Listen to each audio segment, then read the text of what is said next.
Imagine waking up one morning and discovering that someone in your village had died. Not unusual. Death was everywhere. But then a week later, another person dies, then another, and another. No wounds, no explanation, no enemy, no plague that anyone could see.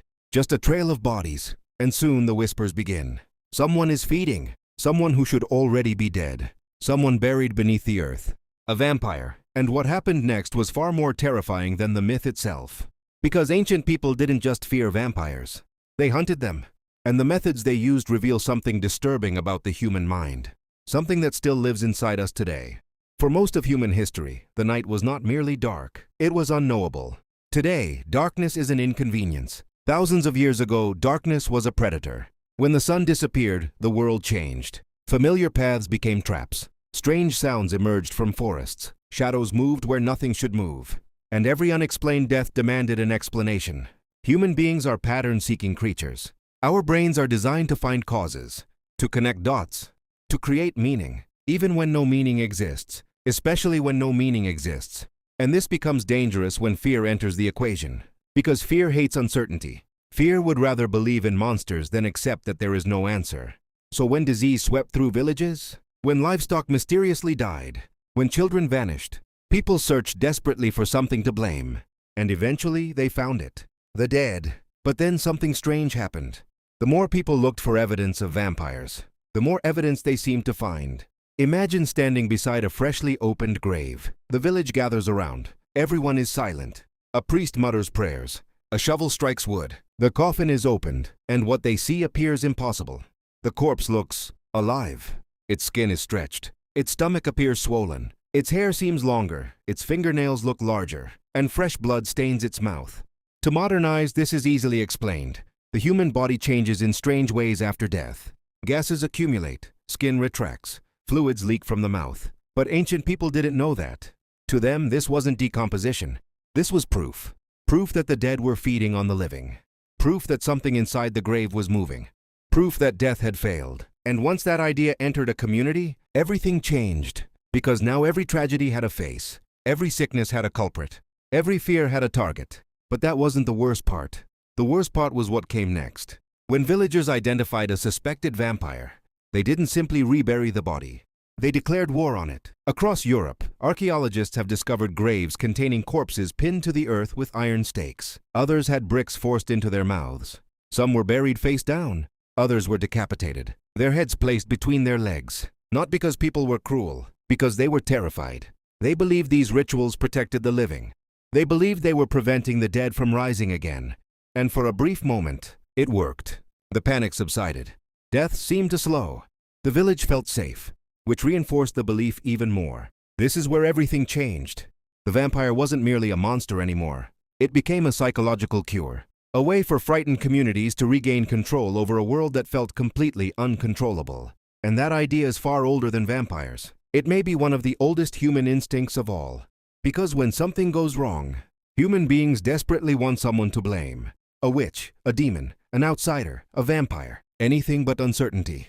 And this is the part almost nobody talks about. The real vampire wasn't necessarily in the grave. It was fear itself. Fear spreads differently from disease. Disease infects the body. Fear infects reality itself. Once a community became convinced that vampires existed, every ordinary event transformed into evidence. A creaking floorboard at midnight. A strange dream. A shadow outside a window. The sound of scratching beneath a house. Suddenly, nothing was ordinary anymore. Everything meant something. And when human beings begin seeing patterns everywhere, reason quietly leaves the room.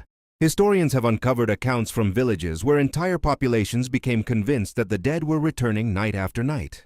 Witnesses described pale figures standing beside beds. Family members claimed deceased relatives appeared in dreams demanding food. Others swore they felt invisible hands pressing on their chests while they slept.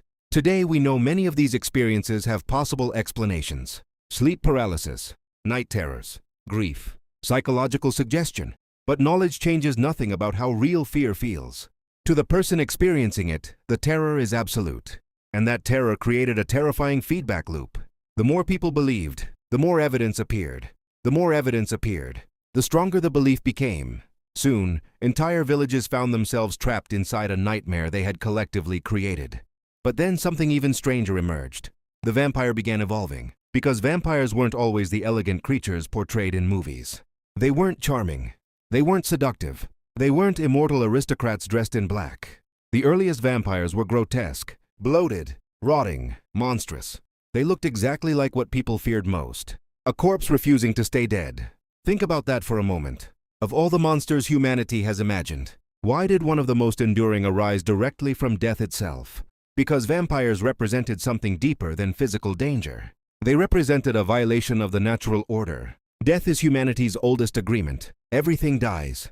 Everyone accepts it, or at least tries to. But a vampire breaks that agreement. A vampire says death isn't finished.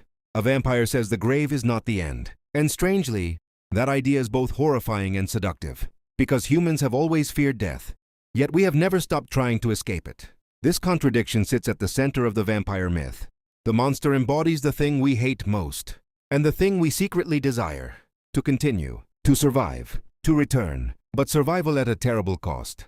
And that's why the myth endured. Because it wasn't really about monsters. It was about the deepest conflict inside every human being: the desire to live forever, and the fear of what forever might turn us into.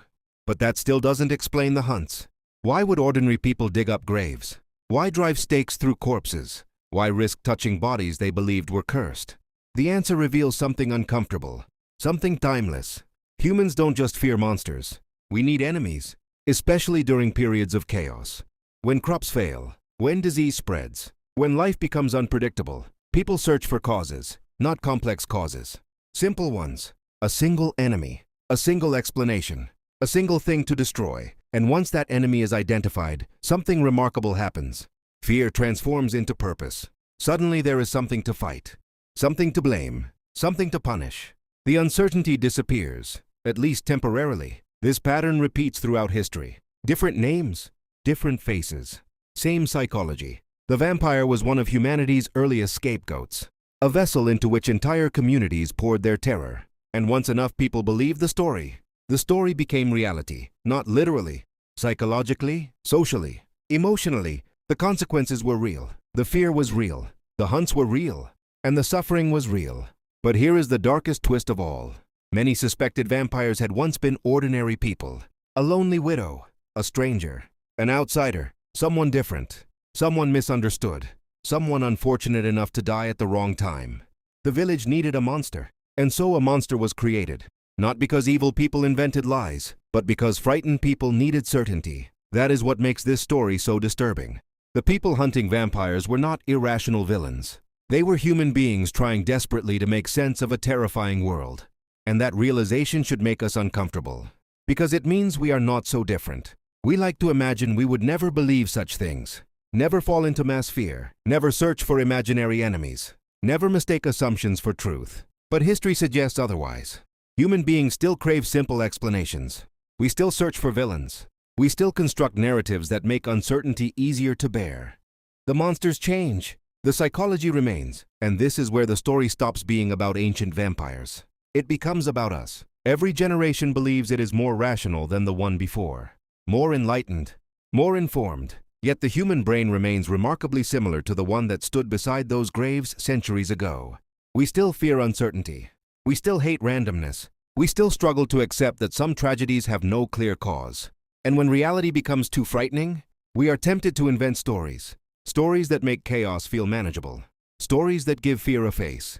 Stories that tell us the monster is somewhere else, never inside ourselves. But perhaps the most frightening possibility is this. The vampire was never hiding in the grave. It was hiding in the human mind. A creature born from fear, fed by uncertainty, strengthened by belief, passed from one generation to the next. And unlike the vampires of legend, that creature never truly died. Because every time humanity chooses certainty over truth, every time fear becomes stronger than evidence, every time we desperately search for someone to blame, the vampire rises again, not from the earth, not from a coffin, but from within us. Ancient people thought they were hunting monsters in the darkness. What they were really hunting was their own fear. And centuries later, we still walk through that same darkness. Different clothes, different technology, different stories, but the same human mind, the same fears, the same desperate need for answers. Because in the end, the most dangerous vampire was never the one drinking blood. It was the one feeding on uncertainty. And if that's true, the question isn't whether vampires ever existed. The question is whether we've truly stopped creating them.